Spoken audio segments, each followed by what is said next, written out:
Ujian secara objektif. Maksudnya tuh apa? Kalau beli kecap gitu ya, ada satu iklan kecap ya, kalau teman-teman pernah lihat, dia tutup mata, bukan tutup mata lah, mungkin dia masak gitu ya, dia masak pakai satu kecap yang labelnya dihilangin nih, nggak ada ABC, nggak ada bango, nggak ada kecap apa ini, nggak tahu mereknya terlalu kecil gambarnya, nggak ada, semua dihilangin, cuma botol hitamnya doang, terus ada koki 3 masak, 4 gitu ya, pakai 4 kecap ini beda-beda. Nah, nanti disuruh coba, ya kan? Mana yang mungkin kelihatan warnanya lebih meresap, ya kan? Kalau di iklan, waduh, saya paling suka iklan kecap. Kenapa? Bikin ngiler, Mbak. Kenapa? Enak banget, kelihatannya beneran asli, kayak meresap gitu ya. Tapi saya nggak tahu itu beneran, maksudnya pakai kecap itu apa enggak kan? Tapi ceritanya, ya kan? Si iklan cerita kalau masak pakai kecap yang nggak tahu yang mana, dilihat hasilnya, bener gak? Ternyata mungkin pada iklan itu adalah iklan kecap bango, ya kan? Si kecap bango punya, misalnya rendangnya ini tuh warna hitamnya itu pas banget deh, gitu kan? Meresapnya pas. Kalau ABC kayaknya kurang misalnya, sama yang satu lagi misalnya kurang. Jadi orang melihatnya, wah bener ya. Kalau gitu saya pakai kecap bango aja deh, soalnya kayaknya lebih meresap ke makanan. Nah, jadi di sini pengujian secara objektif artinya apa? Awalnya itu tidak tahu kecap yang mana. Pokoknya masak-masak aja. Ya semuanya dimasak jadi rendang gitu. Tapi dilihat hasilnya. Ternyata si kecap bango yang warna rendangnya paling paling gelap, misalnya gelapnya tapi gelap bukan gelap gosong ya Mbak ya. Tapi gelap ya enak dilihat gitu. Nah, ya kan? Nah, jadi orang jadi tertarik untuk beli kecap bango. Gak cuma kecap aja loh ternyata. Kalau teman-teman inget iklan di Indonesia, ada iklan deterjen. Pernah nggak lihat ada iklan ibu-ibu lagi pegang ember gitu ya, sama pegang apa sih tuh, kayak semacam buat gosok apa sih, ngucek-ngucek apa sih itu, baju. Biasa sih kalau di iklan ke meja anaknya, ke meja sekolah anaknya gitu ya. Dicuci yang satu pakai deterjen Attack, tapi nggak ditulis Attack dulu nih. Pokoknya dua-duanya sama-sama deterjen A, deterjen B. Dilihat mana yang bisa menghilangkan kuman gitu, mana menghilangkan apa kotoran. Ternyata Attack yang berhasil gitu. Nah, banyak banget iklan yang seperti itu. Nggak cuman itu. Kalau teman-teman ingat iklan autan, ada ingat nggak nih iklan autan gimana? Ayo, mungkin nge-flashback lagi, ingat-ingat masa-masa lalu sebelum pergi ke Taiwan, masih sempet-sempet sering nonton iklan gitu. Ada yang ingat nggak nih iklannya autan gimana? Nggak ingat ya? Lupa. Oh, lupa ya. Wah, kebanyakan ini ya. Iya, Mbak Lu bener tuh Mbak Lu. Nah, jadi kalau iklannya autan itu ada satu tabung, dua tabung deh kayak kotak gitu, kata kotak transparan. Ada satu dimasukin tangan gitu, dua-duanya dimasukin tangan, ya kan? Di dalam tabungnya itu banyak banget ya nyamuknya. Jadi dilihat, yang satu diolesin pakai autan, yang satu lagi pakai merek yang lain. Nah, pas dilihat mana yang tangannya itu nggak digigit sama nyamuk gitu. Masih ada bayangan ya? Pernah ya, inget ya. Nah, Autan dulu pernah bikin iklan seperti itu tuh. Jadi tujuannya apa? Tujuannya adalah dia mau buktikan secara langsung bahwa saya nggak cuma ngomong doang loh kalau Autan ini mampu untuk melindungi kulit kita dari nyamuk. Tapi nih faktanya ada nyamuknya. Terus dicoba dengan merek yang lain, ternyata Autan yang berhasil seperti itu. Nah, kemudian Sunlight sama. Kalau teman-teman pernah ingat iklannya nih, oh saya paling demen lihat iklan Sunlight. Kenapa?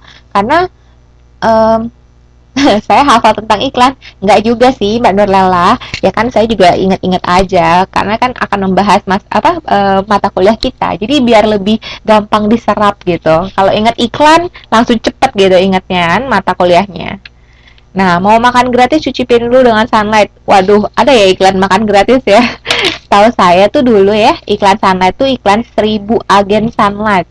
Yang kalau ngasih-ngasihin, iya malah Mbak Dwi, nggak apa-apa Mbak Dwi, langsung diikutin aja ya.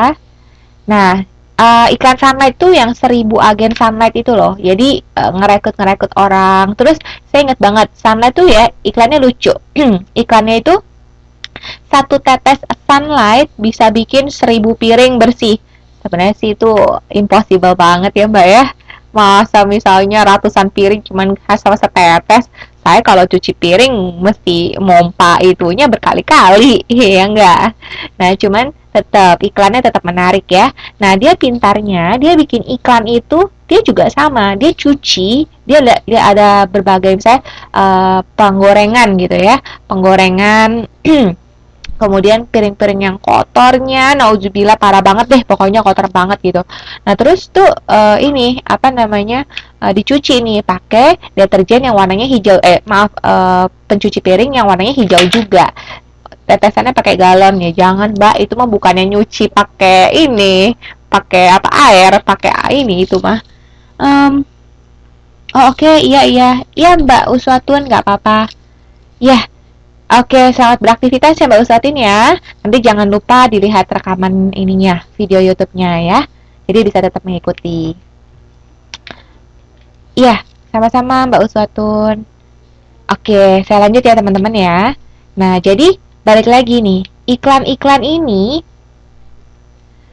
semuanya ya, dari kecap, dari attack, dari autan, dari sunlight, semua sifatnya objektif. Artinya bahwa saya nggak mau cuma ngomong doang kata-kata si merek ini. Saya mau membuktikan bahwa memang kualitas produk yang saya tawarkan kepada Anda semua nih, ya calon-calon pembeli adalah benar. Seperti itu. Jadi di sini ada ide bahwa pengujian secara objektif. Objektif itu dalam arti saya nggak cuma sekedar mempromosikan diri saya loh, tapi saya membuktikan saya dibandingkan dengan produk yang lain juga lebih bagus seperti itu. Jadi di sini adalah salah satu cara untuk menarik sikap konsumen. Jadi konsumen lebih tertarik, oh iya ya nyuci pakai attack bersih, oh iya autan tangannya nggak digigitin nyamuk tuh, ya kan? Kan nyamuk nggak bisa disuruh syuting, bener nggak? Emang nyamuk bisa disuruh jangan deketin yang ini ya, yang ini aja deketinnya ya, kan nggak mungkin, ya dong. Nah jadi mungkin caranya apa si marketer-marketer ini ya itu hebat. Kenapa mereka menggunakan cara objektif untuk membuktikan bahwa semua manfaat yang ditawarkan adalah benar adanya. Seperti itu. Nah, ada lagi yang disebut dengan probability of activation. Maksudnya itu apa? Jadi kalau yang ini, sebentar ya. Oke. Oke, kalau yang probability of activation, dia lebih kepada kenapa saya pasang gambar ini. Just say no to drugs gitu ya. Kenapa? Kira-kira ada yang tahu? Ada yang tahu nggak nih?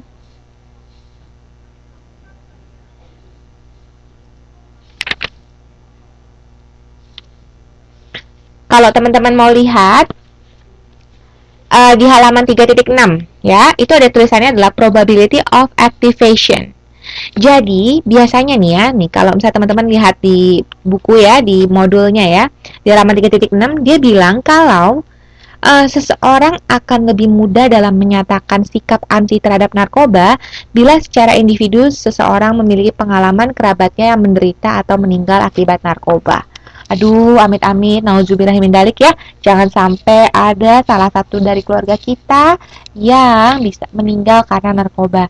Jangan ya teman-teman ya, mudah-mudahan tidak terjadi pada keluarga kita semua. Nah, tapi maksud daripada buku ini, modul kita adalah jadi ketika seseorang punya pengalaman keluarganya ada yang meninggal nih karena narkoba, gitu ya, dia pasti akan bilang sama semua orang yang ditemuin, say no to drugs, jangan gitu, jangan ngedrugs. Kenapa? Kamu nggak akan pernah tahu rasa sakitnya kehilangan orang yang kamu sayangi karena narkoba kalau itu belum terjadi dalam hidup kamu. Kata orang itu kayak gitu. Misalnya saya punya pengalaman seperti itu gitu ya, saya akan bilang sama teman-teman, Mbak Sulastri, yuk, Mbak Anis, Mbak Eluh gitu ya, Mbak Zueriah gitu ya, Mbak Nurlala gitu. Jangan pakai drugs ya Mbak ya. Itu keluarga saya tuh udah ada yang pernah jadi korban, misalnya seperti itu. Jadi orang bisa bersikap pada saat dia sudah punya pengalaman itu, gitu. Roger dan Warta. Nah, Mbak Anis ngikutin nih beritanya. Roger baru kena tangkap gitu ya. Nah, jadi selain itu ada juga namanya say no to HIV, AIDS gitu ya. Kita tahu persis ya, HIV ini lambangnya lambang pita ya. Eh, iya, pengalaman bisa menentukan sikap kita dalam bertindak, betul sekali. Pengalaman itu kalau kata peribahasa adalah guru yang paling apa? Berharga. Guru yang adalah pengalaman adalah guru yang paling berharga. Ya. Jadi pengalaman itu mengajarkan lebih dari seorang guru sedang berbicara. Karena kita mengalami sendiri, ya. Hari ini saya kan sebagai tutor mungkin mengajarkan kepada teman-teman seperti ini, seperti ini, seperti ini. Tapi teman-teman mungkin ya sudah gitu, didengarkan, diresapi untuk bisa lulus. Tapi mungkin pada saat teman-teman ngeh di kehidupan nyata teman-teman terjadi apa yang sudah ditimba dari pelajaran, pasti akan jauh lebih meresapinya deh. Percaya, ya. Oke, saya balik lagi ya, probability of activation. Maksudnya adalah, misalnya teman-teman tahu nih, punya teman yang ada HIV.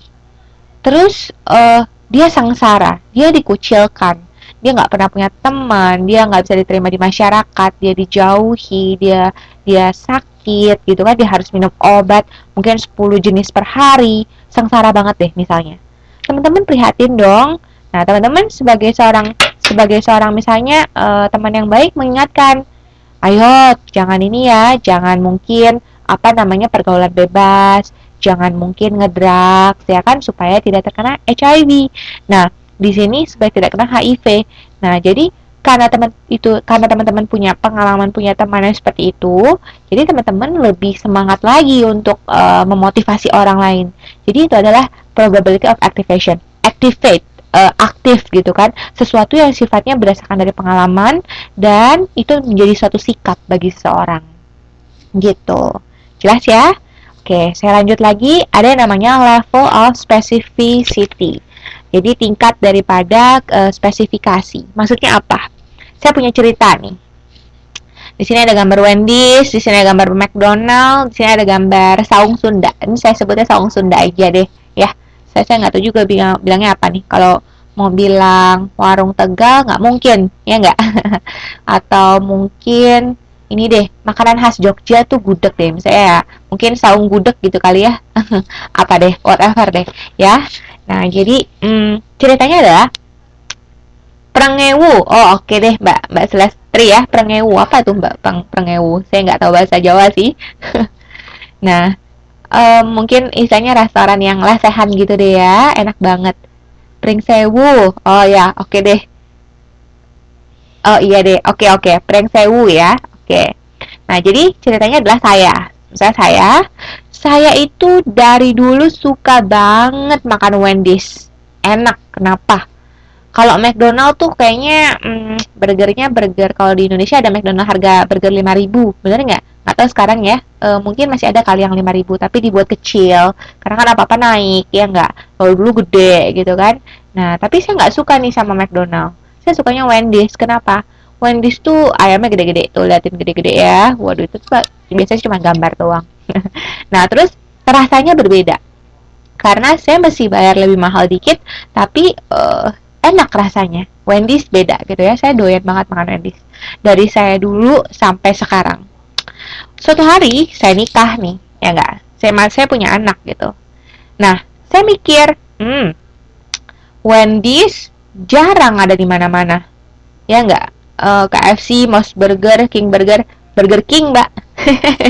Iya, iya. Ini sebenarnya contoh aja Mbak Nurella. Saya bukan lagi curhat kok. Sebenarnya di buku ada, di modul ada. Kalau teman-teman pada mau baca, ada bisa dibaca. Tapi saya cerita aja gitu, ceritanya saya gitu kan. Uh, nah, jadi saya punya anak nih teman-teman. Anak saya ini, saya mikir gitu ya. Anak saya ini mau ulang tahun. Saya mikir, aduh, kalau Wendy's jauh ya, di mana-mana jarang ada Wendy's gitu kan. Ya dulu saya sering nge-mall aja, makanya saya sering makan gitu kan. Tapi kalau makanan hafal ya, iya, cepet mbak emang kalau makanan mah. Nah, selanjut ya. Terus saya mikir, McDonald ada di mana-mana, benar nggak? setiap sisi, setiap dekat rumah saya ada, dekat kantor saya ada gitu kan. Waduh, di mana ada McDonald. Kemudian saya tahu kalau McDonald juga punya paket ulang